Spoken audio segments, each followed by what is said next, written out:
ক্যামেরার সামনে ফেস দেখাতে পারি না, ওইটাও আমাকে আগেই বলতে হবে। মামুনুর রশিদ স্যারের একটা অচেনা বন্দর নামে একটা ফিল্মের শর্ট ফিল্ম বা ফিল্মের জন্য আমাকে ডাকছিল থিয়েটার থ্রোতে, কারণ আমাদের শুভচর এবং আরণ্যক খুবই কাছের ছিল। তো ওই আগের রাতে আমার ঘুম হয়নি, মারাত্মক পরিমাণে শুটিং করতে যাব। পরে গিয়ে দেখি যে আমাদের চেহারা দেখাবে না, আমরা দৌড়াবো, পায়ের অংশগুলো দেখাবে, শুধু দৌড়াচ্ছি। একটা বোমা ব্লাস্ট হয়েছে কারণ বাজারে, আমরা দৌড়াচ্ছি আমজনতা, শুধু দৌড়াদৌড়ির পায়ের দৃশ্য। ক্যামেরায় দেখলাম নিচের দিকে একদম মানে ফ্লোরের মধ্যে রাখা, আমরা শুধু দৌড়াই যাবো লুঙ্গি করে। আমরা 8 জন না কতজন গিয়েছিলাম, মেবি কত টাকা খাওয়া দাওয়া করে 60 টাকা করে ভাগে পেয়েছিলাম। That was my first income from media. পালাকার প্রথম ছিল আমার, পালাকার মানে পত্রিকায় বিজ্ঞাপন পেলাম প্রথম, পালাকার। এটা খুবই, আমি জানি লিমন ভাইও মনে হয় এটার সাথে জড়িত। পালাকার ছিল আমার প্রথম থিয়েটারে যাওয়া, মানে ইন্টারভিউ দেওয়া। আমাকে জিজ্ঞেস করলো কোথায় পড়েন, আমি বললাম ঢাকা কলেজ। বললো যে ঢাকা কলেজ না, ঢাকা কলেজ। আমি জি ঢাকা কলেজ। বলে আপনার তো উচ্চারণ ঠিক নেই। আমি কী বলেন আমার উচ্চারণ ঠিক নেই? মানে যাই বলি ভুল, উচ্চারণ ভুল। ও অনেক ছোটো ক্যারেক্টার মানে তো ওই সময় তো পাগলই ছিলাম কাজ করার, যে যেভাবে ডাক্তার কাজ করতে যেতাম। মোশারফ ভাইয়ের চেলা, আনিসুর রহমান মিলন ভাইয়ের ছোটো ভাই, সজল ভাইদের বন্ধুবান্ধব, পুলিশের ক্যারেক্টার, পুলিশের সিপাই, এই সেইটা সেটা অনেক কিছু। স্টারিজম একটা অহংকার, আর কিছুই না। আমি আমার মাঝে মাঝে আসে যে আমি যখন সিঙ্গেল নাটকগুলো করতে যাই, যখন দেখি যে সবাই দৌড়ে আসে আমার ব্যাগটা আগানোর জন্য, সবাই দৌড়ে আসে একটা কাপ কফি খাওয়ানোর জন্য, ভাই আসছে, তখন ভিতরে এক ধরনের কেমন যেন একটা পুলকিত হয়, পশমগুলো দাঁড়িয়ে যায়, তখন মনে হয় এটা অহংকার। It's not starism. আমি দেখতাম যে যাত্রাপালার মতো হতো, আমার আব্বা মামা চাচা ওরা অভিনয় করতো 16ই ডিসেম্বর 26শে মার্চ। কিছুদিন আগে এই রেল লাইনের পাশে আমি দাঁড়িয়ে আছি, একজন হুট করে আসলো, এসে আমার জাস্ট ঘাটটা এইভাবে ধরলো, ধইরা ফেসটারে একদম ঘুরাই ফেলছে 2 হাতে। ও ভাইয়া আপনি অভিনয় করেন না? রামপুরাতে একটা অফিসে যাওয়া আসা করতাম, ওনারা এতটাই বাটপার ছিলেন, ওই সময় মোটামুটি কিছু কৌতুক অভিনেতা বা ফিল্মের অভিনেতাদেরকে তারা হায়ার করে নিয়ে আসতো, এনে আমাদেরকে দেখাতো। আমরা তো ওই আর্টিস্টদেরকে দেখেই মনে করেন মানে ফিট হয়ে যাওয়ার মতো, আল্লাহ ওরা ফিল্মে অভিনয় করে তাকে দেখছি। কিন্তু ওদের মধ্যে যে ওই 2 নম্বরের বিষয়টা ছিল এটা তো বুঝতে পারি না, তখন একেবারে ঢাকায় নতুন, রাস্তাঘাট চিনি না, কোনো কিছু চিনি না। ইন্টারভিউতে কখনো মিথ্যা বলতে হয় না, আর এই সমস্ত কথাবার্তার দায়িত্ব আমার। কোনো ভুল হলে সেটাও আমার, সব কিছুর দায়িত্ব আমি নিয়েই কথা বলেছি। শুধু সরি বলতে পারি যদি কোনো ভুল হয়, কারো কষ্ট পেয়ে থাকে। এবং কিছু ভণ্ড মানুষজন আমাকে প্রতারিত করেছে, বিভিন্নভাবে স্বপ্ন দেখাইছে যে এটা করলে স্টার হওয়া যাবে, অভিনেতা হওয়া যাবে, অনেক টাকা পয়সাও খরচ করেছে, কিন্তু আসলে আলটিমেট গোল হচ্ছে 0। না, মিডিয়াতে এত স্ট্রাগল করা যায় না। তো ইদানিং দেখি পজিটিভ ক্যারেক্টার এমনভাবেই বিবেকের ক্যারেক্টার আমাকে দিয়ে করায়। অনেক সময় বলে ইলিয়াস কাঞ্চন, অনেক সময় বলে যে রাজ্জাক সাহেব, অনেক সময় বলে আলমগীর। মানে ওই টোনটা আর কি, নাটকের মধ্যে ফিল্মের যে টোন, এটা আমরাই শুরু করেছি।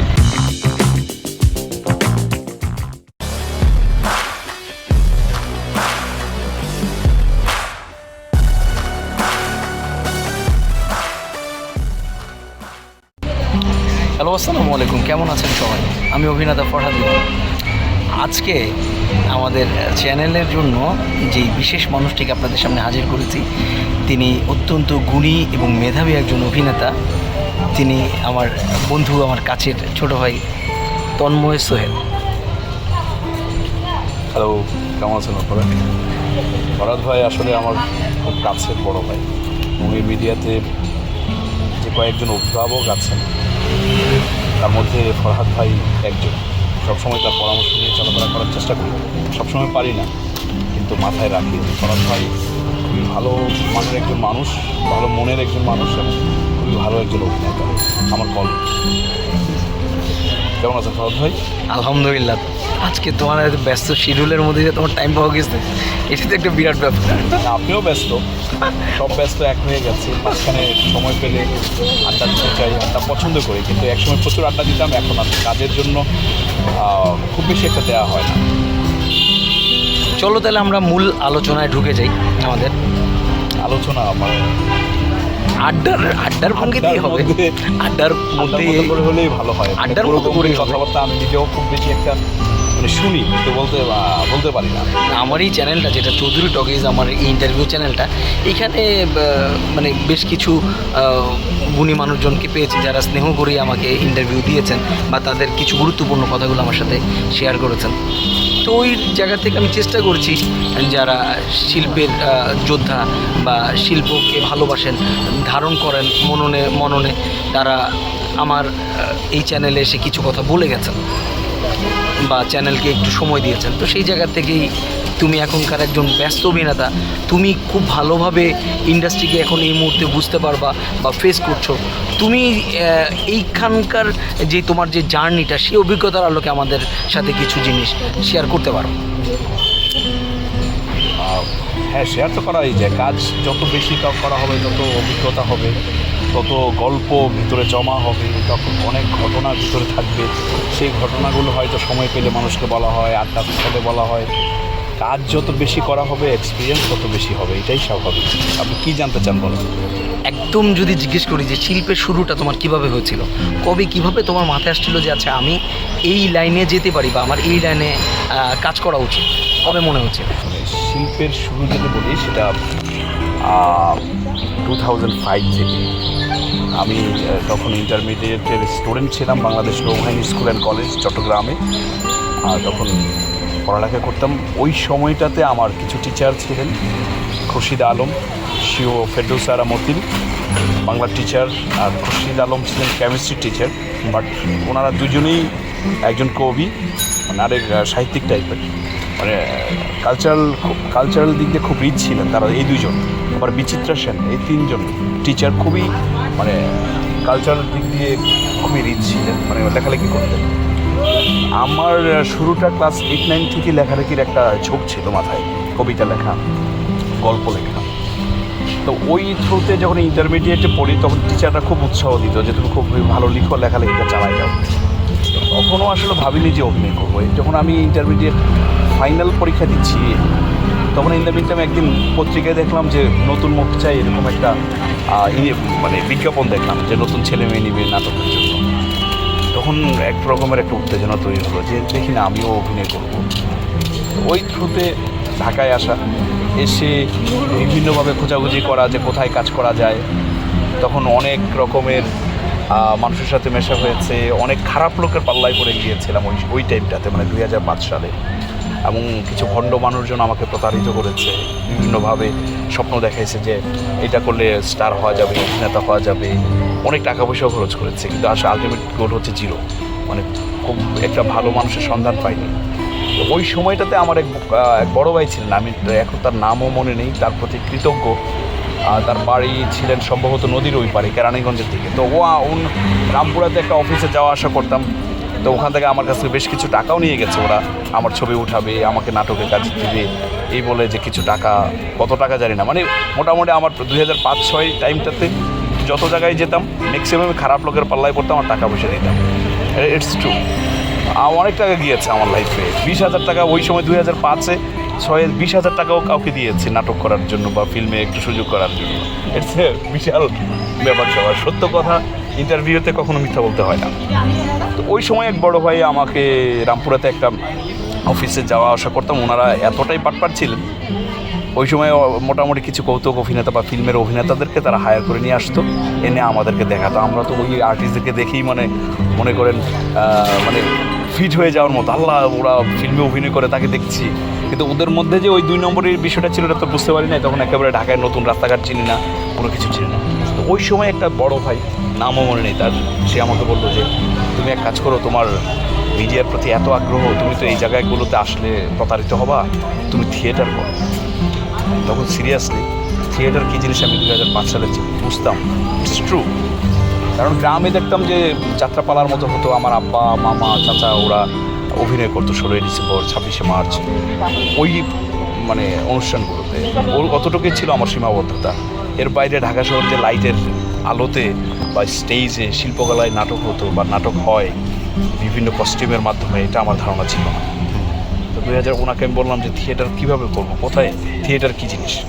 তখন আমাকে সে বুদ্ধি দিল, তুমি এক কাজ করো, তুমি টিএসসিতে আড্ডা দাও অথবা শিল্পকলায় যাও, দেখবা সেখানে অনেক নাটকের দলের বিজ্ঞাপন দেয়, নাট্যকর্মী নিবে, তুমি ওইটাতে যাও, কারণ তোমার অনেক আগ্রহ আছে। তুমি, আমার মনে হয় থিয়েটার করলে বেটার হবে। তো ওনার ওই কথা ওই দিন চিন্তা ভাবনা করলাম, বাসায় চলে আসছি। এসে আসলে মন খারাপ যে যত জায়গায় যাই প্রতারিত হই, সবাই টাকা পয়সার প্রতি একটা নেশা, কীভাবে পকেট থেকে টাকা নিয়ে যাবে। তো ইন দ্য মিন টাইম উনি আমাকে আবার এটাও বললো যে পত্রিকার নিউজ রাখবা, পত্রিকাতে অনেক সময় বিজ্ঞাপন দেয় নাটকের, থিয়েটারের। তখন আমি প্রথম আলো নাকি এরকম পত্রিকা রাখতাম। খুব স্ট্রাগল টাইমটা ছিল ওই সময়। প্রথম আলো 10 টাকা করে প্রতিদিনের কেনার যে টাকা, সে টাকা অনেক সময় থাকতো না। দিয়ে একদিন প্রথম আলোতে বিজ্ঞাপন পেলাম, মিরপুরের একটা দল, ভাস্কর নাট্য দল, তারা নাট্যকর্মী নিবে। গেলাম নাট্যকর্মী, ইন্টারভিউ দিতে গেলাম, ইন্টারভিউতে টিকলাম। পালাকার প্রথম ছিল আমার, পালাকার মানে পত্রিকায় বিজ্ঞাপন পেলাম প্রথম, পালাকার। এটা খুবই, আমি জানি লিমন ভাইও মনে হয় এটার সাথে জড়িত। পালাকার ছিল আমার প্রথম থিয়েটারে যাওয়া, মানে ইন্টারভিউ দেওয়া। তো ওই সময়টা কথা বলছো, এটা সম্ভবত 2006। তাহলে তুমি আমাকে দেখেছো, আমি হল ম্যানেজমেন্টের দায়িত্বে। আমি তখন আপনাদের ইয়া ছিল, স্টুডিও থিয়েটার ছিল। তাহলে তুমি হল ম্যানেজমেন্টে হয়তো আমাকেই পেয়েছো। ইন্টারভিউ দিন তো আমি গিয়েছি একদিন, ওই তো আর একদিন নাটক আমি এই দলগুলোর মানে দলের 2008 পর্যন্ত হল ম্যানেজমেন্টের দায়িত্বে আমি ছিলাম। আচ্ছা, তো ওই দিন ফর্ম আনলাম, এনে ইন্টারভিউ ডেট করলো গেলাম। তখন আমি ঢাকা কলেজে অনার্স ফার্স্ট ইয়ার। তখন আমাকে যখন ইন্টারভিউতে ডাকলো, আমি কথা বললাম। আমাকে জিজ্ঞেস করলো কোথায় পড়েন, আমি বললাম ঢাকা কলেজ। বললো যে ঢাকা কলেজ না, ঢাকা কলেজ। আমি জি ঢাকা কলেজ। বলে আপনার তো উচ্চারণ ঠিক নেই। আমি কী বলেন আমার উচ্চারণ ঠিক নেই? মানে যাই বলি ভুল, উচ্চারণ ভুল। তারা আমাকে বাদ দিয়ে দিল। আমার ইন্টারভিউ যখন নাম লিস্ট দেখলাম যে আমার নাম নেই, হতাশ হয়ে চলে আসলাম যে না, আমার হবে না। আবার 15-20 দিন অপেক্ষা করছি। এরপরে আসলো ভাস্কর নাট্য দলের একটাই বিজ্ঞাপন পেলাম, ওখানে গেলাম। ওখানে গিয়ে প্রথম দেখলাম ঝুনা চৌধুরী ভাইকে দেখে তো আমি, বিশাল ব্যাপার আমার জন্য। ওনারা তখন হিট, তো ভালো ওই দলে কাজ করবো। তো ওই দলে ওয়ার্কশপ করলাম। ওরাও খুব অভিভাই ছিলেন, এখন মারা গিয়েছে। ওই দলে আরও অনেক বড় ভাই বড় আপুরা ছিলেন, ওদের অনেক আগ্রহ ছিল আমার প্রতি। কিন্তু আসলে পরে আমি ভাবলাম যে ওই দলে কাজ করা হবে না। তাদের তেমন কোনো ছিল না, যে ভালো কোনো প্রোডাকশন ছিল না, বা রেগুলার কাজ করার মতো ওরকম ছিল না। পরে আবার হতাশ হয়ে পড়লাম, কী করা যায়। 1-2 মাস পরে আবার পত্রিকাতে একটা বিজ্ঞাপন আসলো, সুবচন নাট্য সংসদ। এখন যে দলে আমি কাজ করি 2006 থেকে, ওই দলে নাট্যকর্মী নিবে। তো ওখানে গেলাম, গিয়ে প্রথম দিন ফর্ম আনতে গেলাম। যাওয়ার পরে দেখলাম যে খালেদ খান আর আহসান হাবিব নাসিব, এই দুইজনকে দেখে তো আমার মাথা নষ্ট, যে এত বড় মাপের খালেদ খান তখন তো স্বপ্নের মতো ছিল। 2006-এও তাকে ভালো করেই চিনতাম। তখন কি তার মানে পা ঠিক ছিল? মানে তখন সে একটা স্টেপ দিতে পারত। তখন সে অসুস্থই, কিন্তু এতটা অসুস্থ না। তখন সে স্ক্র্যাচ বা ওই যে হাতের এটা দিয়ে, হাতের লাঠি দিয়ে হেঁটে যেতে পারতেন। তো আমার মনে আছে 2006-এর সম্ভবত 26শে মার্চ বা 25শে মার্চের দিকে আমি গিয়েছি। তারা গানের অনুষ্ঠান চলছে, তখন ফর্ম নিয়ে আসি। তারপর ফর্ম এনে, এটা বিশাল ইতিহাস। এই সুবচনে কাজ করব আমি 6-7 মাস শুধু ঘোরাফেরা করেছি। তাদের রিহার্সালের বাইরে গিয়ে দাঁড়ায় দেখতাম, আমাকে কাজ করার সুযোগ দিত না। কারণ ওই ওয়ার্কশপটাকে তারা বাতিল বলে ঘোষণা করছে। ওই ওয়ার্কশপ যারা ফর্ম নিয়ে আসছে, তাদের টাকা, সবার টাকা তারা ফেরত দিয়েছে, কিন্তু আমি টাকা নিইনি। আমি বলছি যেহেতু আমি ফর্ম কিনেছি, আমি এই দলে কাজ করব, এই নিয়েও আমাকে করতে হবে। আমি 6-7 মাস লেগেছিলাম। এই দলে যখন রিহার্সাল হতো, আমি বাইরে দাঁড়ায় থাকতাম। মাঠের পাশে ছিল জানালায় তাকায় থাকতাম। বিরক্ত হয়ে আমাকে আলী হায়দার লিঠু, উনি আমার যার হাত ধরে আমি প্রথম নাটকে কাজ করি মঞ্চে, আমার গুরু, বাধ্য হয়েই তারা আমাকে থিয়েটারে নিয়েছে। তারপর থেকে 2006 থেকে এখন অবধি আমি সুবচন নাট্য সংসদের সাথেই আছি। এর মধ্যে অনেক স্ট্রাগল। ঢাকা শহরে আসলে থাকাটাই কষ্টকর ছিল একসময়।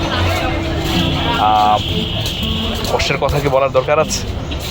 সেই থেকেই শুরু, এখন অবধি থিয়েটার করছি। তারপরে তো আসলে আমার যদি টার্গেট বলি, আমি মিডিয়াতে কাজ করার জন্যই আসছি। একদম প্রথম দিন থেকে আমি থিয়েটার কী জিনিস আমার মাথায় ছিল না। আমি জানতামও না যে ঢাকা শহরে শিল্পকলা একাডেমিতে লাইট এবং বিশাল সুন্দর করে রিহার্সাল করে নাটক হয়, এটা আমার ধারণা ছিল না। আমার ধারণা ছিল টেলিভিশন মিডিয়া। ওই মিডিয়াকে টার্গেট করে এসে থিয়েটারে যুক্ত। আচ্ছা, তুমি তো তোমার থিয়েটারের শুরুটা বললা, কী করে তোমার মানে যাত্রাটা শুরু হলো, মিডিয়ার পথ চলাটা কীভাবে শুরু হলো বা কার মাধ্যমে শুরু হলো, কবে মনে হয়েছিল যে আজকে ফার্স্ট শ্যুট, এই ধরনের কোনো ঘটনা কি তোমার মনে আছে? ফার্স্ট শ্যুট মনে আছে আমার, প্রথম শ্যুট। তার আগে আমি একটা গল্প বলি। আমার জীবনে আমি কোনো জিনিসই প্রথমবার চেয়ে পেতাম না, কিন্তু পেতাম। আমি ক্লাস 2-তে যখন পড়ি তখন আমার খুব ইচ্ছে ছিল ঈদের সময় লুঙ্গি পরবো। ওই যে ছাপ ছাপ লুঙ্গিগুলো আছে, খুব সুন্দর কালারফুল ছাপা প্রিন্ট। আমার আমি খুব ঈদের আগের রাতে বিশাল স্বপ্ন দেখতেছি যে আমি কালকে ঈদের আগেই যে আমাকে ছাপা লুঙ্গি দিবে, কিন্তু আমার আব্বা আমাকে হতাশ করে ছাপা লুঙ্গি দেয়নি, দিচ্ছে আমাকে আমার বড় ভাইকে। সেই যে শুরু হয়েছে আমার জীবনের প্রথম চাওয়া, অপূর্ণ। আমার সারা জীবনেই আমার প্রথম কোনো কিছুই আমি প্রথমবার পাইনি। ওই ছাপা লুঙ্গি পেতে আমাকে 3 মাস কান্না করতে হচ্ছে, কারণ আমার আব্বার কথা হলো তো ওর বয়স হয় নাই, ওকে লুঙ্গি কিনে দেওয়া হবে না, ও ইংলিশ প্যান্ট পরবে। আমার বড় ভাই ক্লাস 5-এ পড়ে, সে লুঙ্গি পরতে পারবে, তাকে ছাপা লুঙ্গি কিনে দিতে। ইংলিশ প্যান্ট মানে যেটা হাফ প্যান্ট ছিল? Half pant. আমার আব্বা আমাদের সবসময় ইংলিশ প্যান্ট, তখন ইংলিশ প্যান্ট বলতাম আর কি, ইংলিশ প্যান্ট পরা খুব সুন্দর সুন্দর।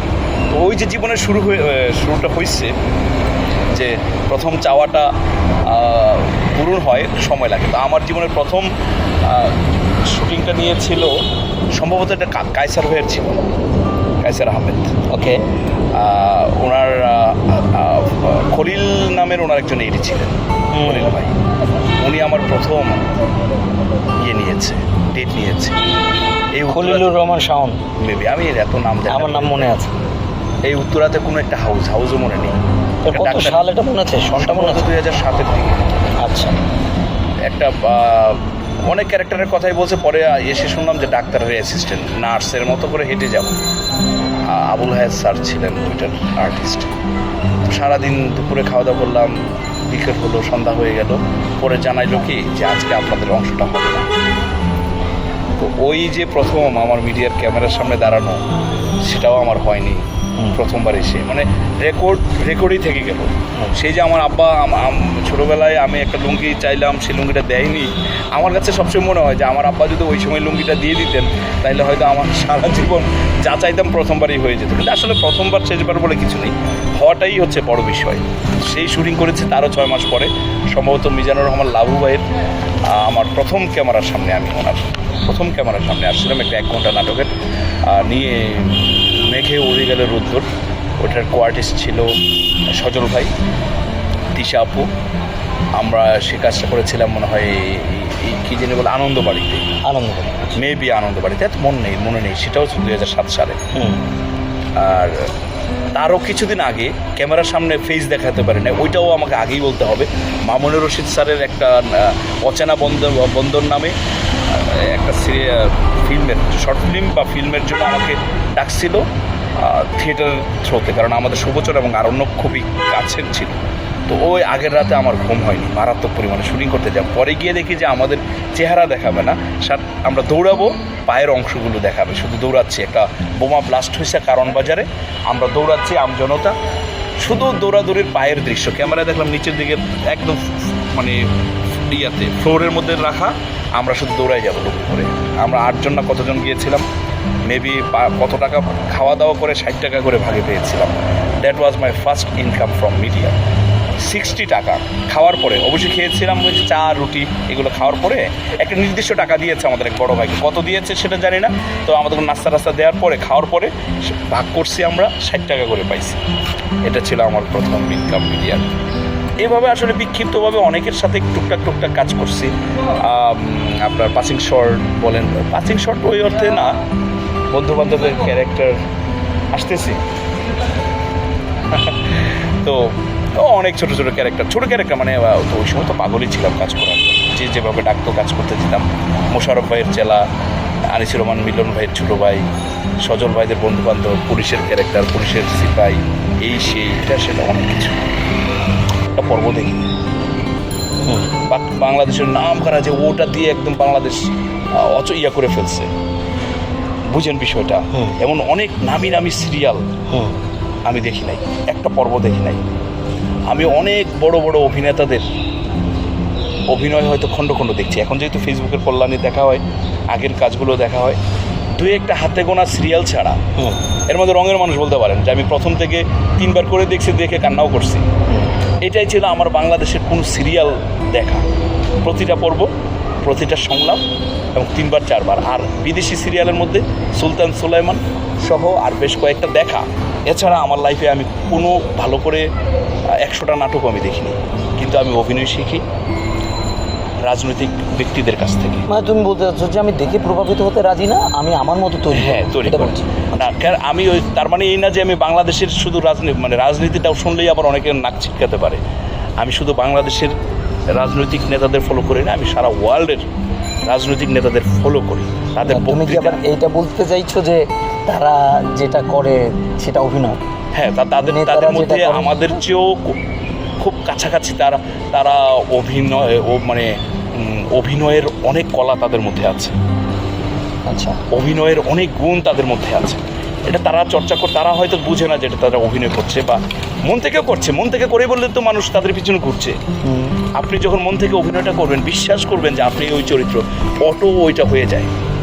আমি বাংলাদেশ সহ বাংলাদেশের বাইরে অনেক কান্ট্রির রাজনৈতিক ব্যক্তিদের, আমি এখন নাম বলতে চাচ্ছি না, অনেক পলিটিশিয়ানদের আমি শুনি, বক্তৃতা শুনি। আমি কিন্তু বাংলাদেশের কথাই যদি ধরেন, আমি অনেক সংসদ শুনেছি। আমি মিনিমাম 50 বারের বেশি সংসদ ভবনে গিয়ে শুধু বক্তৃতা শোনার জন্য আমি গিয়েছি। হয়তো এখন আর যাই না, এখন আর, কারণ সরকারি দল বিরোধী দলের মধ্যে তেমন পাল্টাপাল্টি কথাবার্তা হয় না বলে মজা পাই না। এটা একটা আছে। তো অভিনয় এই তো আমি অন্য প্রসঙ্গে চলে গেছি। আমার একটু আলাদাই, অন্যরকম।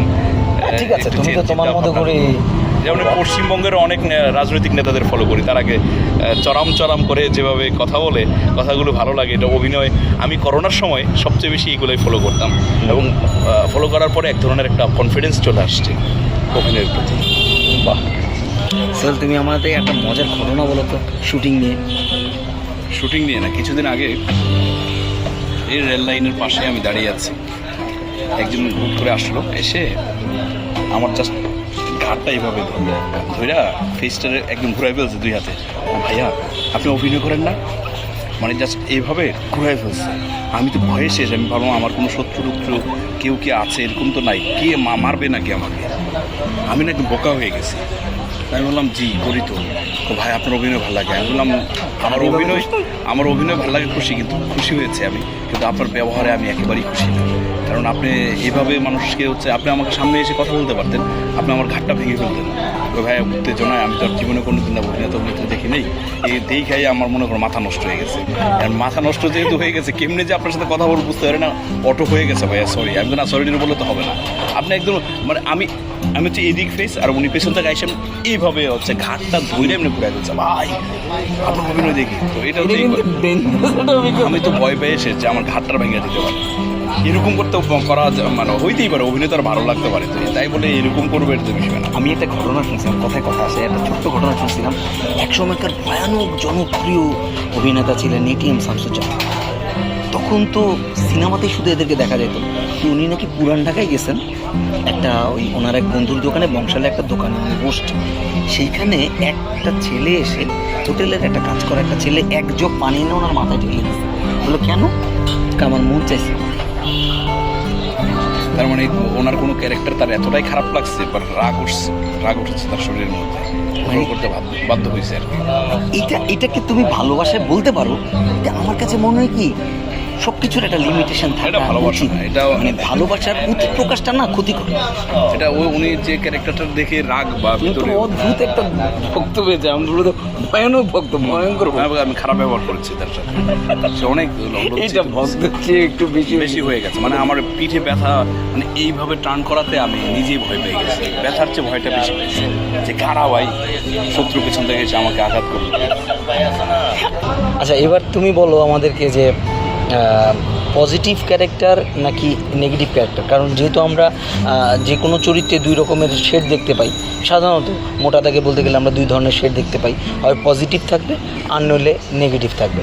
তুমি কোন ধরনের চরিত্রে বেশি স্বাচ্ছন্দ্য বোধ করো অভিনেতা হিসেবে? ব্যক্তিগত জীবনে আমি কিন্তু খুব মানে অনেকে আমার ফ্যামিলির অর্ধেক অংশ মনে করে আমি খুবই নেগেটিভ, আবার অর্ধেক অংশ মনে করে আমি খুবই পজিটিভ। আমি বেসিক্যালি পজিটিভই, মানে চরিত্রের আসলে পজিটিভ নেগেটিভ। আমি যেহেতু থিয়েটার আর্টিস্ট, আমি কিন্তু হিরো হওয়ার জন্য আসি নাই ভাই, আসছিলাম অভিনেতা হওয়ার জন্য, যে অভিনয় করবো, any kinds of character play করবো, কোনো সমস্যা নেই। তো ইদানিং দেখি পজিটিভ ক্যারেক্টার এমনভাবেই বিবেকের ক্যারেক্টার আমাকে দিয়ে করায়।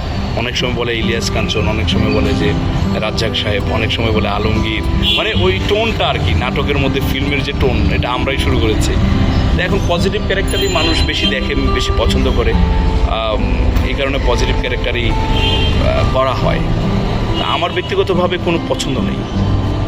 মানে এই ব্যাপারটা কি এরকম যে মানুষ তোমাকে পজিটিভ ক্যারেক্টারে নিয়ে ফেলেছে, পছন্দ করে ফেলেছে, দ্যাটস ওয়াই পজিটিভ ক্যারেক্টার তোমার পছন্দ, নাকি না তোমার ভেতরের একটা সুপ্ত বাসনা আছে যদি কোনোদিন আমি নেগেটিভ ক্যারেক্টার পেতাম তাহলে আমি নেগেটিভও ভালো করতে পারতাম, এই ধরনের কোনো ব্যাপার নেগেটিভ করেছি, বেশ কয়েকটা কাজে নেগেটিভ করছি এবং ভালো রেসপন্সও পাইছি।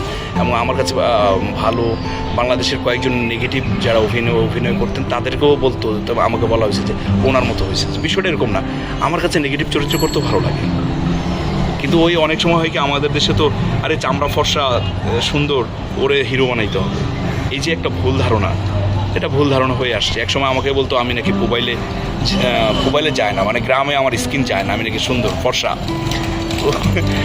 তখন মনে হইতো যে কেন একটু কালো হইলাম না, কেন আমার স্কিনটা একটু ডার্ক হইল না। আমি আসলে ওই পরে তুমি বুঝতে পেরেছো যে আসলে অভিনয়টাই টিকে থাকে বা মানুষ অভিনয়টাই দেখে, দেন তখন তোমার চরিত্রগুলো মানুষ পছন্দ করা শুরু করেছে, তখন তোমার কাছে বা মানুষের কাছে মনে হয়েছে বা ডিরেক্টরদের কাছে মনে হচ্ছে যে চামড়াটা ইস্যু না, ইস্যু হচ্ছে অভিনয়। আর বেসিক্যালি আসলে পাবলিক দর্শকরাও পছন্দ করছে পজিটিভ ক্যারেক্টার, আর প্রডিউসাররাও দিন শেষে টাকাটা বা ঘরে আনতে পারছে। তা দর্শকের চাপে আর প্রডিউসারের চাপে আমাকে পজিটিভ ক্যারেক্টার করতে হচ্ছে, কিন্তু আমি মন থেকে চাচ্ছি যে কোনো ক্যারেক্টারই করতে, কোনো সমস্যা নেই, কোনো সমস্যা নেই। আমি কোনো এমনকি আমি এখন যে ক্যারেক্টার করছি ভবিষ্যতে 10 বছর পরে যদি এই অবস্থা না থাকে, আমি ক্যারেক্টার আর্টিস্ট হইতেও আমার কোনো কার্পণ্য থাকবে না যে না আমি হিরো ছিলাম, হিরোইজমই ধরে রাখতে হবে, কাজ করব না, বিষয়টা তা না। আমি অভিনেতা হতে আসছি, অভিনেতা হওয়ারই চেষ্টা করব। দিন শেষে সময়ের প্রয়োজনে সেন্ট্রাল কাস্ট, কেন্দ্রীয় চরিত্রে কাজ করছি, দ্যাটস ইট, আর কিছুই না। এই তুমি একটু আগে তোমার বক্তব্যের মধ্যে একটা কথা বলছিলে, সেটা হচ্ছে যে প্রডিউসাররা টাকা লগ্নি করছে এবং তাদের টাকা উঠে আসছে বিধায় তোমাকে পজিটিভ ক্যারেক্টার করতে হচ্ছে। তো টাকা উঠে আসার সাথে কিন্তু ভিউ ব্যাপারটা জড়িত। তো তোমার কাছে এখন ইদানিং আমরা যেটা দেখতে পাচ্ছি যে একটা ভিউ ভিত্তিক চর্চা চলে, যে ভিউ হচ্ছে কি না, দেখা গেলো অনেক ভালো ভালো অভিনেতাও কোণঠাসা হয়ে যাচ্ছে বা কাজ পাচ্ছে না কারণ তার ভিউ নেই। আবার অনেক অভিনেতা আছেন, আমি সবাইকে বলছি না, আমি কারো বেলায় বলছি, অনেক সময় এমন হয়েছে যে তার ভিউ হচ্ছে, তো ভিউ দিয়ে কি অভিনেতা মাপা উচিত বা মাপা হচ্ছে বলে তোমার কাছে মনে হচ্ছে? মানে এতে কি কোনোভাবে মনে হচ্ছে না যে ভিউ ভিত্তিক চর্চায় শিল্পটা কোণঠাসা হয়ে যাচ্ছে? এত কিছুটা হচ্ছে, কিন্তু আমি যদি এই প্রশ্ন আমাকে করেন, আমি বলবো আমার ব্যক্তিগত কোনো ভিউ নেই। আচ্ছা, আছে কি? আমার ফেসবুক প্রোফাইলে গিয়ে দেখেন আমার কোনো ব্যক্তিগত কোনো ভিউ নেই, তাহলে আমার নাটক ভিউ হচ্ছে কেন? আমার চরিত্রের ভিউ আছে। আমি যে চরিত্রগুলো নির্মাণ করছি বা কাজ করছি, এই চরিত্রের ভিউ আছে সারা পৃথিবীতে। বাংলা ভাষাভাষী মানুষের মধ্যে এই চরিত্রগুলো বসবাস করে। আমি যে চরিত্রটা বা যে সংলাপগুলো দিই, আমজনতা মনে করে এটা তার সংলাপ, আমজনতা মনে করে এটা আমি, যার কারণে এই নাটকগুলো ভিউ হচ্ছে। কিন্তু ব্যক্তি সোহেলের তো কোনো ভিউ নাই। এখন যেই সব শিল্পীগুলো একটু বসে গেছে, তারা এই চরিত্র করার চিন্তাও করে না অনেক সময়। আমাদের অনেক হিরো আছে, তন্ময় সোহেল যে ক্যারেক্টারটা করে, এই ক্যারেক্টারটা করতে তারা ভয় পায় কিনা আমি জানি না, আমার কাছে মনে হয় ভয় পায়। মনে করেন আমি বাংলাদেশের একজন এখন যারা ট্রেন্ডি কাজ করে টপ হিরো, তাকে আমি যে ক্যারেক্টারটা করি এটা দেন, সে বলবে যে না আমি তো এই ক্যারেক্টার করবো না। এখন তার সেটা ভয় কিনা আমি এটা জানি না, অথবা সে এইটাতে দুর্বল কিনা সেটাও আমি জানি না। যদি আমার ব্যক্তিগত ভিউ থাকতো তাহলে নিশ্চয়ই ফেসবুকে আমার লক্ষ লক্ষ ভিউ থাকতো। আমার যেহেতু ব্যক্তিগতভাবে কোনো ভিউ নাই, তার মানে ধরেই নিতে পারে আমি যে চরিত্রগুলো বেছে বেছে করি, এই চরিত্রের ভিউ আছে বাংলাদেশে, বাংলা ভাষাভাষী মানুষের কাছে। আপনাকে যেসব শিল্পীরা কোণঠাসা হয়ে গেছে, আমি মনে করি এটা তাদের ইগোর কারণে, তাদের তারা আগে হয়তো বিশাল বিশাল কাজ করেছে, অনেক একদম মানে শহরের গল্প করেছে, পশ চরিত্র করেছে, এখন তারা নিচে নামতে পারছে না। এটা তাদের কোনটা, তাদের ব্যক্তিগত হীনমান্যতা। তারা যদি অভিনেতাদের কোনো ক্লাস নেই যে আমি ওই মাপের কাজ করে আসছি, এখন ওই মাপেরই করতে হবে, ক্লাসে একটাই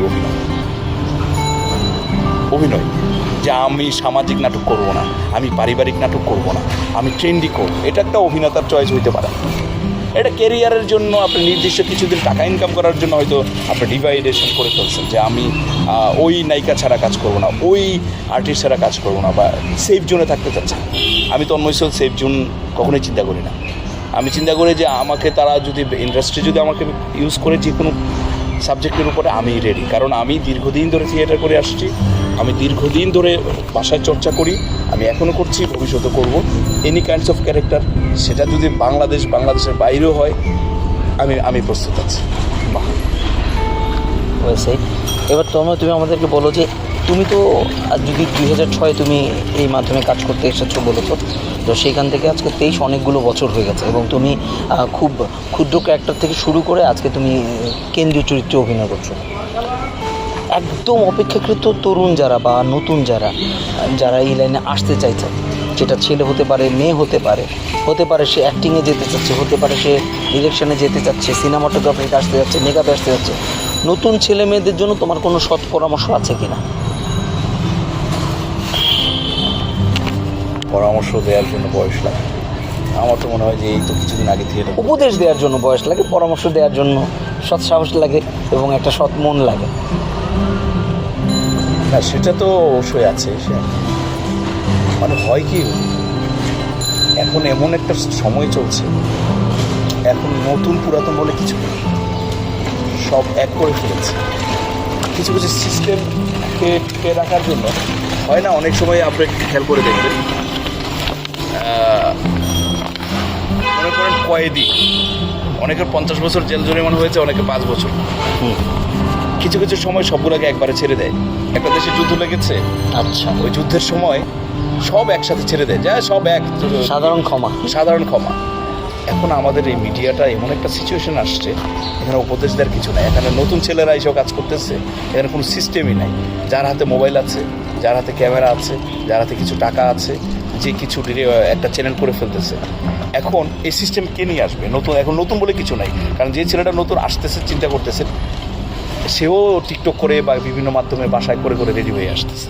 খেয়াল করছেন বিষয়টা? তো কারণ অনেক সিনিয়র আর্টিস্ট নেই বলে অনেকে সহজেই কাজ করার সুযোগটা পাচ্ছে। যেমন আপনাকে আমি স্পষ্ট করে বলতে পারি, আমি যখন, এটা কিন্তু আমার সেকেন্ড ইনিংস, আমি এই গল্পটাই করা হয় নাই যে আমি অভিনয়ের কিন্তু সেকেন্ড ধাপ চলছে। আমি আগে একবার শুরু করেছি, মাঝখানে গ্যাপ ছিল, এখন তো আমি যখন সেকেন্ড ধাপে একদিন আমার শুটিং ছিল শহীদুজ্জামান সেলিম ভাইয়ের সাথে, আমি টেনশনে ঘুম হয় নাই আমার, সেলিম ভাইয়ের সাথে কাজ করবো। এখনকার ছেলেদের হয় কিনা আমি জানি না, যেহেতু সিনিয়র আর্টিস্ট শূন্য হয়ে যাচ্ছে, তাদেরও সে রেসপেক্ট আর দেওয়া লাগছে না, তাদেরও আর ভয়ের কিছু নেই, প্রিপারেশনের কিছু নেই, এখন প্রিপারেশন নিয়ে আসে না। সো আমি শুধু এইটুকুই বলবো যে লেগে থাকতে হবে, যদি কাজের প্রতি ভালোবাসা থাকে লেগে থাকতে হবে। লেগে থাকলে যার হয় না 9-এ, তার হয় 90-এ, হবেই। আচ্ছা, লেগে থাকতে হবে। এবার অনেক রকমের বাধা বিপত্তি আসবে, অনেক হতাশ হবে, ভিউ না হলে। এখন সবচেয়ে রিস্কি যে জায়গাটা নতুনদের জন্য, ভিউ না হলে খুব তাড়াতাড়ি, তার হয়তো ক্যালিবার আছে, সে হয়তো মেধাবী, তার ভিউ নাই। এই যে কারণে অনেক মেধাবী অভিনেতা আমাদের দেশে হয়তো নষ্ট হয়ে যেতে পারে। আমার আশঙ্কাটা, আমার ভয়টা হচ্ছে সেই জায়গায়। কারণ আমি একা কাজ করে গেলাম, এতে খুশি হওয়ার কোনো কারণ নেই। ইন্ডাস্ট্রি যখন ফল করবে, তখন আমার কাজ থাকবে না। যখন আর 50 জন আর্টিস্ট তৈরি না হবে, এই কাজের কোনো ভেরিয়েশন থাকবে না, এই কাজের কোনো সৌন্দর্য থাকবে না। আমি শুধু আমার নাটকে ভিউ হয়ে গেল, আমার আরেকটা ফ্রেন্ড যে মূল ক্যারেক্টার করছে, তার নাটকে ভিউ নেই, এতে আমার উচ্ছ্বসিত হওয়ার কিছু নেই। এটা বরং অশনি সংকেত আমাদের জন্য, যে ভিউ দিয়ে যদি মাপকাঠি করা হয়। আমি ভিউ পক্ষে না, কারণ আমি তো বললামই যে আমি একটু থিয়েটার আর্টিস্ট, আমি অভিনয়টা হচ্ছে আমার কাছে ইম্পর্টেন্ট। এখন সময়ের কারণে, সময় যে 2023 সাল, এই সময়টা কী চাচ্ছে, সেই কারণেই কিন্তু ভিউ দিকে চিন্তা করতে বাধ্য করছে। That's it. জাস্ট আমরা তো এটা একটা মিথস্ক্রিয়া, আমরা তো একজনের সাথে মুক্ত আলোচনা করছি আন্ডারটোন। ধরো যে তুমি খুব ভালো অভিনেতা, আমি তোমাকে ব্যক্তিগতভাবে জানি, তুমি খুবই ভালো অভিনেতা। দেখা গেল যে তোমার ভালো কিছু অভিনয় আছে কিন্তু সেই নাটকগুলোর ভিউ হচ্ছে না, তাহলে কালকের প্রডিউসাররা বা যারা টাকা লগ্নি করছে এবং টাকা ফেরত পাওয়ার চিন্তা করছে যে ন্যূনতম একটা লাভ আসতে হবে, এই জায়গায় যাদের মানসিকতা ঠেকে আছে সে চিন্তা করবে যে আমি সোহেলকে দিয়ে আমার লাভ হচ্ছে না, আমার অমুককে দিয়ে লাভ হচ্ছে, আমি তার উপর ঢালবো। কিন্তু সোহেলের ভিতরে যে একটা সম্ভাবনাময় অভিনেতা আছে, সেই অভিনেতাটাকে কিন্তু পাশ কাটিয়ে যাওয়া হলো বা তাকে কিন্তু ইগনোর করা হলো। এরকম আমাদের ইন্ডাস্ট্রিতে অনেক অভিনেতা সাইডে পড়ে গেছে, তার ভিউ হয় না বলে। তো আমিও ব্যক্তিগতভাবে ভিউ চর্চায় বিশ্বাসী না, বা আমার কাছে মনে হয় একটা অসুস্থ প্র্যাকটিস।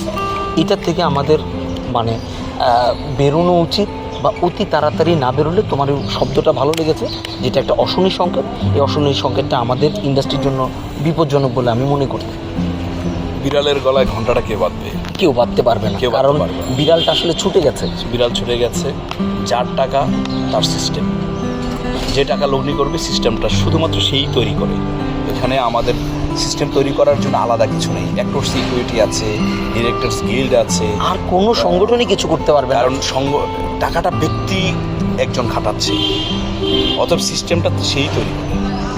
না মানে ব্যাপারটা এরকম যে টাকা যারা লগ্নি করছে, প্রডিউসার অ্যাসোসিয়েশন একটা ডিসিশন চাপিয়ে দিচ্ছে অ্যাক্টর সিকিউরিটির উপরে, অ্যাক্টর সিকিউরিটি তার মতো চাপিয়ে দিচ্ছে ডিরেক্টর গিল্ডের উপরে, ডিরেক্টর গিল্ড চেপে বসছে হচ্ছে অন্য একটা অ্যাসোসিয়েশনের উপরে, যে যার মতো চেপে বসছে।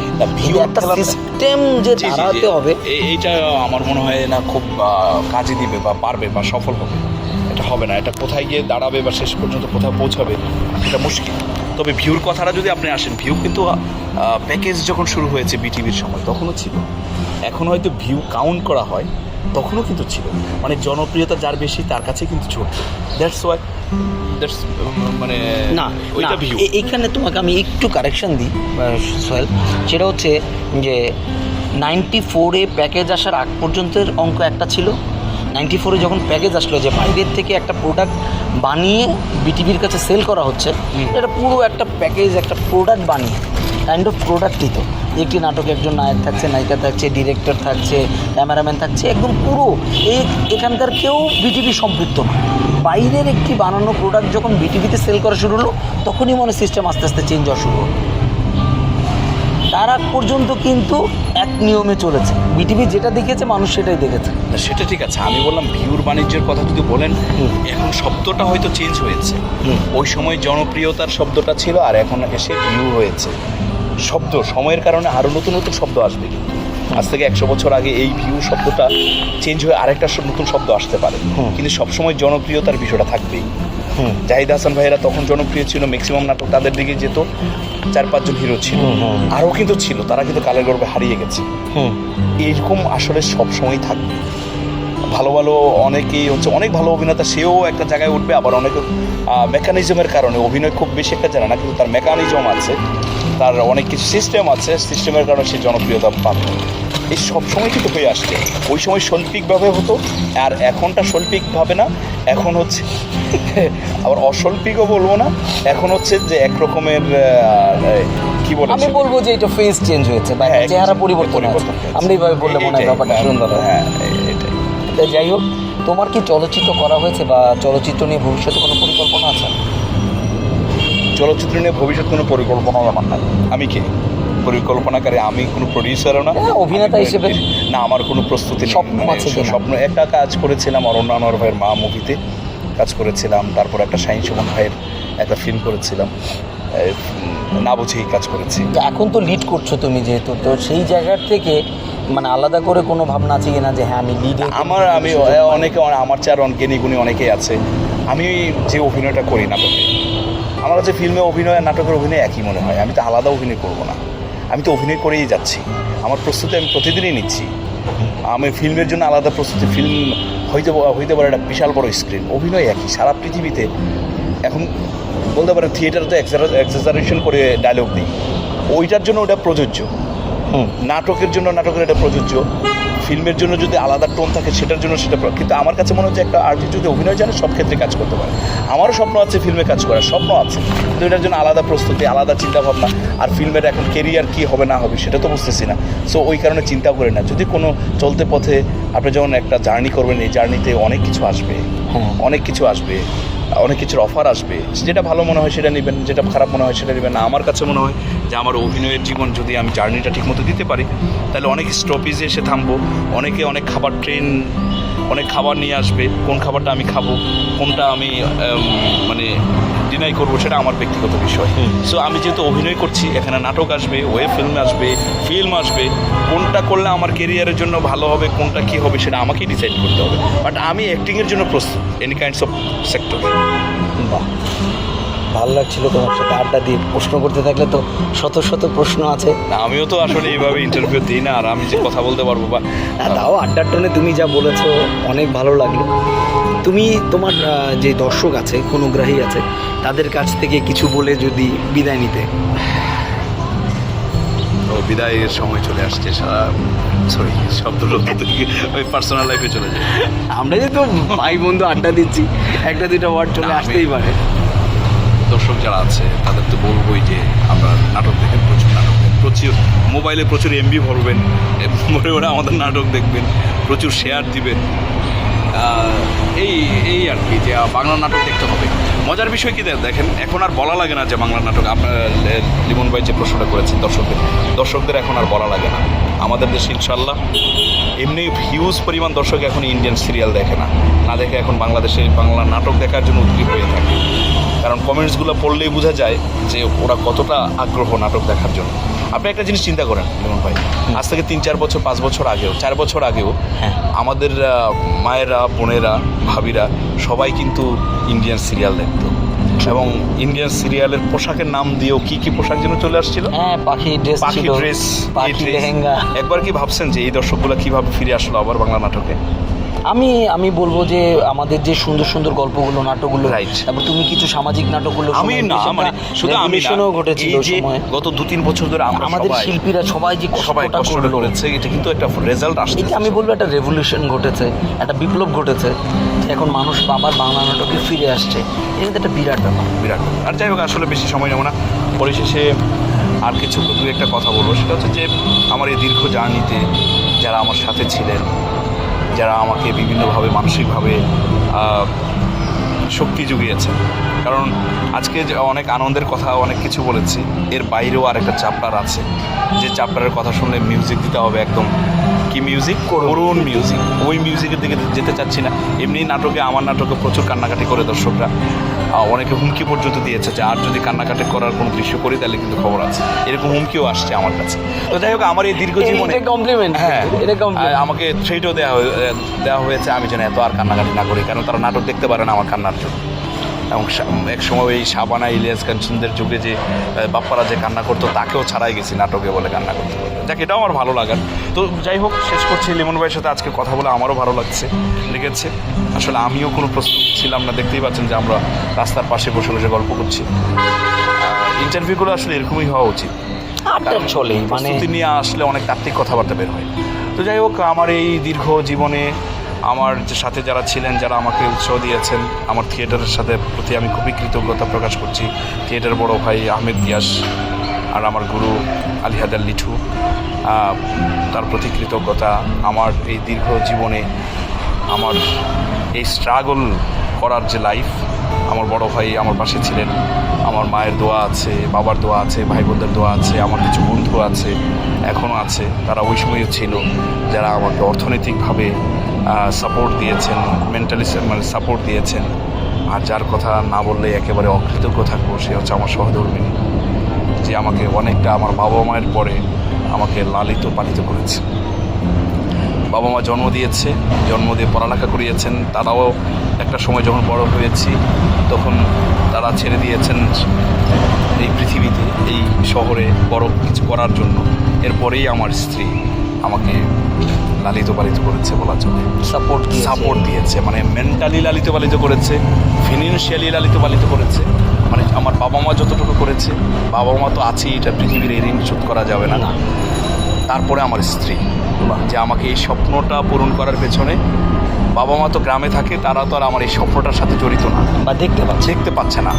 বরং তারা রাগে মানে তারা আমার এটার বিপরীতেই ছিল, কারণ কোনো ফ্যামিলি চায় না তার ছেলেটা ভালো জায়গায় পড়ালেখা করে এসে মিডিয়াতে কাজ করবে। এটা সত্যি আমি খারাপ জায়গা বলছি না, সব আমারই স্বপ্ন থাকে যে চাকরি করবে, এই মানে একটা এস্টাবলিশ হবে, এই তো স্বপ্নটা থাকে, মানে এটা স্বাভাবিক। বাবা মা তো আসলে আমার এই সন্তানের ভালো চায়, তারা Definitely. চায় যে একটা অনিশ্চিত জীবনে না ঢুকে একটা নিশ্চিত জীবনে ঢুকুক, হ্যাঁ। যেখানে আমার সন্তানটা সেফ থাকুক। তো সেই আমার বাবা মা তাই, আমার ভাই বোনেরাও তাই, কিন্তু আমার স্বপ্নটা আমার স্ত্রী নিজে দেখেছে, আমার হয়ে সে নিজের স্বপ্ন দেখেছে, যার কারণে কিন্তু অনেক প্রতিবন্ধকতা থাকার পরেও আমি আজকের এই জায়গাটাতে আসতে পেরেছি। তার প্রতি আমার কৃতজ্ঞতা, আমার যারা সহকর্মী যারা আছে তাদের প্রতি কৃতজ্ঞতা।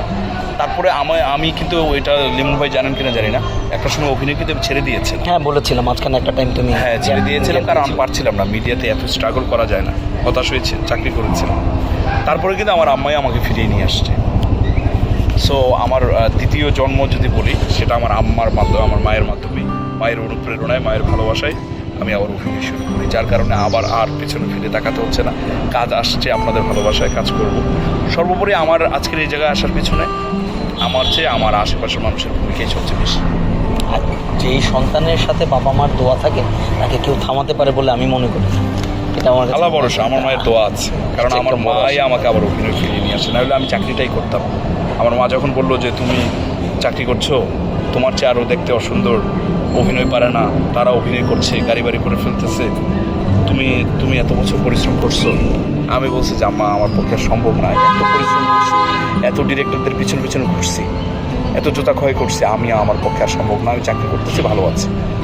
আম্মা বললো যে তুমি তো মন থেকে এটা করতেছো না, তুমি তো অনেক বছর ধরে অভিনয় করো, আমি জানি তুমি ভালো অভিনয় করো, তো ওরা পারলে তুমি তো পারবা। তখন মায়ের এই কথাই কিন্তু আমি মাকে জিজ্ঞেস করছিলাম যে আমি আসলে পারবো, বলে ইনশাল্লাহ পারবা, কিন্তু দিন শেষে হিসাব করবা না কি পাইছি কি না পাইছি। যদি হিসাব করতে বসো তাইলে অনেক হতাশা চলে আসবে। স্টার হও আর না হও এটা পরের বিষয়, এই অভিনেতা হওয়ার চেষ্টা করো, চরিত্রটাকে ঠিক রাখো। মায়ের এই কথাই কিন্তু আমি চাকরি ছেড়ে দিয়েছি পরের দিন। তারপর থেকে শুরু করলাম, এখন পর্যন্ত আছে, এখন আপনার সামনে ইন্টারভিউ দিচ্ছি, সেটাও এই কাজের কারণেই।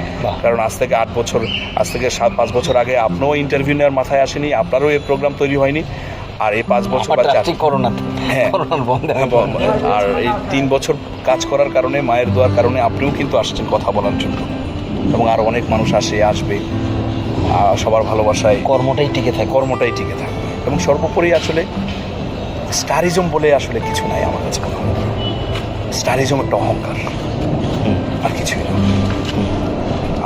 আমার মাঝে মাঝে আসে যে আমি যখন সিঙ্গেল নাটকগুলো করতে যাই, যখন দেখি যে সবাই দৌড়ে আসে আমার ব্যাগটা আগানোর জন্য, সবাই দৌড়ে আসে একটা কাপ কফি খাওয়ানোর জন্য, ভাই আসছে, তখন ভিতরে এক ধরনের কেমন যেন একটা পুলকিত হয়ে পশম করে দাঁড়িয়ে যায়, তখন মনে হয় এটা অহংকার। It's not starism. এই অহংকারটা ঢুকানো যাবে না, চেষ্টা করি আর কি, খুবই ভালো। নিজে মনে করা যাবে না যে আমি স্টার, মানুষ যদি ভালোবেসে বলে সেটা আলাদা বিষয়। খুব আমি একজন স্টারের পাশে বসা না, ভালো একজন মানুষ, আমি একজন অভিনেতা। আজকে অনেক গল্প বললাম, আপনি বলেন কিছু বলেন আপনি। তাহলে আগে দর্শকের কাছ থেকে বিদায় নিয়ে নেই, কারণ যেহেতু ইন্টারভিউটা তোমার জন্য এবং স্পেশালি এই প্রোগ্রামটা আজকের যে পর্বটা এটা তোমার, যাই হোক, সেখানে আর আমি নাটক হতাশ হবেন না, কারণ আসলে একজন বলেন একটা ভালো টিচার, একটা ভালো শিক্ষিত মানুষ ভালো টিচার নাও হতে পারে, একজন মানুষ ভালো করে কথা নাও বলতে পারে, একজন অভিনেতা সুন্দর করে কথা নাও বলতে পারে। অ্যাকশন দিলে তখন আর এই রূপটা থাকে না, তখন ওই ক্যারেক্টারটা হয়ে যায়। পার্সোনাল লাইফে সে হয়তো ভালো বাবা না, ভালো পিতা না, ভালো সন্তান না, কিন্তু অ্যাকশন দিলে সে একজন ভালো পিতা হয়ে যায়, সে একজন ভালো বাবা ভাই হয়ে যায়। খেয়াল করেছেন, মানে একজন ভালো অভিনেতা পার্সোনাল লাইফে ভালো হয়তো স্বামী নাও হতে পারে, একটা রূপক। তো এরকমই আর কি আমাদের জীবনে, হয়তো আমাদের যে পার্সোনাল লাইফে অনেক ব্যর্থতা থাকতে পারে, অনেক কিছু থাকতে পারে, সব কিছুকে ওভারকাম করে আমরা চলার চেষ্টা করি। আর যারা দর্শক আছেন, প্লিজ আপনারা বাংলা নাটক দেখবেন, আমাদের পাশে থাকবেন, আর এই লিমন ভাইয়ের এই চ্যানেলটাকে সাবস্ক্রাইব করবেন, শেয়ার দিবেন বেশি বেশি করে, যাতে করে উনি যে উদ্যোগটা নিয়েছেন যে ভূমি মানুষদেরকে বা একটু সমাজের 8-10 জন মানুষের থেকে যারা একটু আলাদা, তাদের সাথে একটু কথা বলবেন, তাদের একটু স্মৃতিচারণ করবেন, তাদেরকে ধরে রাখবেন, সো এটা সম্ভব তখনই হবে যখন আপনারা যারা দর্শক আছেন আপনারা যদি একটু সাবস্ক্রাইব করেন, কমেন্টস করেন এবং এটাকে শেয়ার দেন, তাহলে আমাদের সমাজের গুণী যেসব মানুষগুলো আছে তাদেরকে নিয়ে একটা আর্কাইভ হিসাবে তৈরি করতে পারবেন, যাতে ভবিষ্যৎ প্রজন্ম আজ থেকে 50 বছর পরে কেউ যদি আসে এই সেক্টরে কাজ করতে, সে যদি একটু সার্চ করতে চায় যে আমার থেকে 100 বছর আগে কারা কী করে গেল, একটু দেখি তো, ভেরি ওয়েল সে। এই জিনিসটা করার সুযোগ করে দিবেন আপনারা। এই দায়বদ্ধতা কিন্তু আপনাদের, একা আমাদের অভিনেতা অভিনেত্রীদের না। আমরা সমাজ চেঞ্জ মানে আমি কিন্তু তোমাকে আগেও বলছি, তুমি আমার বন্ধু মানুষ, তোমাকে আমি অনেকবার বলছি, আগেও বলছি, এই প্ল্যাটফর্মে চৌধুরী টকিজটা আমি বাণিজ্যিক কোনো উদ্যোগ থেকে বানাইনি, তাহলে আমি হয়তো বাজার কাটতে অভিনেতাদের কাছেই যেতাম। এই পানির বোতলটাও আমি নিজে কিনেছি। সো আমি একদম নিজের বুদ্ধিতে এটা করেছি এই জায়গার থেকে যে আমার অনেক ব্যক্তিগত প্রিয় অভিনেতা অভিনেত্রী যাদের কোনো ডকুমেন্ট নেই বা যাদের কোনো মানে ভিডিও নেই বা তাদের কোনো ইন্টারভিউ নেই, যেমন আবুল খায়ের বলি, নাজমা আনোয়ার বলি, বা মোহাম্মদ জাকারিয়া বলি, মোহাম্মদ আজুদ্দিন আহমদ, এরকম অসংখ্য মানুষের কোনো ইন্টারভিউ আমি ইন্টারনেটে খুঁজে পাইনি। তো আমার কাছে মনে হচ্ছে যে অনেকগুলি মানুষ আছে যাদের ইন্টারভিউটা নেওয়া হয় না বা তাদের কথাগুলো মনের কথা বলা না। যে তন্ময় সোহেল এখন ব্যস্ত অভিনেতা, সে একটা টিভি চ্যানেলে গেলে তাকে কিন্তু জিজ্ঞেস করবো আপনি কী খেতে ভালোবাসেন, আপনার হলিডেতে আপনি বউ বাচ্চা নিয়ে কোথায় ঘুরতে চান, তাকে এই প্রশ্নগুলো করা হবে না যে প্রশ্নগুলো আমি করেছি। সে মন খুলে এই কথাগুলো বলতে পারবে না যে কথাটা সে মানে জায়গাটাই আলাদা। সো আমি চেষ্টা করছি এমন এমন কথাগুলো বের করতে যে কথাগুলো একদম ভেতরের, অন্তরের। তো আরেকদিন আড্ডা দিব, আরো বেটার আড্ডা হবে ভবিষ্যতে ইনশাল্লাহ। ঠিক আছে। আমার এই কথাবার্তায় যদি কোনো অভিনেতা অভিনেত্রীদের বিপক্ষে যায় অথবা না যাবে বলে মনে হয় না, হার্ড ওর প্রশ্নই আসে না, কারণ তুমি খুব পজিটিভ জায়গা থেকে কথা বলো, চিন্তা ভাবনা করে অনেক সময় কথা হয় না। আর এই সমস্ত কথাবার্তার দায়িত্ব আমার, কোনো ভুল হলে সেটাও আমার, সব কিছুর দায়িত্ব আমি নিয়েই কথা বলেছি। শুধু সরি বলতে পারি যদি কোনো ভুল হয়, কারো কষ্ট পেয়ে থাকে, ভিউ নিয়ে কথা আর কাঁদিও না, পরে দেখা গেলো তোমার দর্শক এমনিতেই কাঁদে বেশি, তোমার এই কথার পরে কেঁদে দিতে পারে। ঠিক আছে, আল্লাহ হাফেজ। আমি প্রিয় অভিনেতা তন্ময় সোহেলকে রেখেই আমি দর্শকের কাছ থেকে বিদায় নিয়ে নিচ্ছি। আমি আপনাদের উদ্দেশ্যে সোহেলের সাথে সুর মিলিয়ে একটা কথাই বলবো যে আপনারা সুস্থ চর্চার সাথে থাকবেন, সুস্থ বিনোদনের পাশে থাকবেন। আপনারা যদি সুস্থ বিনোদনটা নিতে আগ্রহী থাকেন তাহলে আমরা যারা বিনোদন কর্মী আছি আমরা আপনার চোখ পর্যন্ত কান পর্যন্ত সুস্থ বিনোদনটা পৌঁছে দিতে পারবো। তখন আমরা চাইলেও বা শিল্পীরা চাইলেও কোনো খারাপ কাজে বা কোনো খারাপ ভিডিওতে অংশগ্রহণ করবে না, তারা তখন ভালো কাজটাই করতে চাইবে যদি দর্শক সাপোর্ট দেয়। আপনারাই প্রমাণ করেছেন দেশে সুস্থতার চর্চা হয়, আপনারাই কিন্তু অশ্লীলতাকে দূর করে দিয়েছেন। সো আপনারা পাশে থাকবেন, আপনারা পাশে থাকলে আমরাও আপনাদের পাশে আছি। ভালো থাকবেন, সুস্থ থাকবেন। আসসালামু আলাইকুম।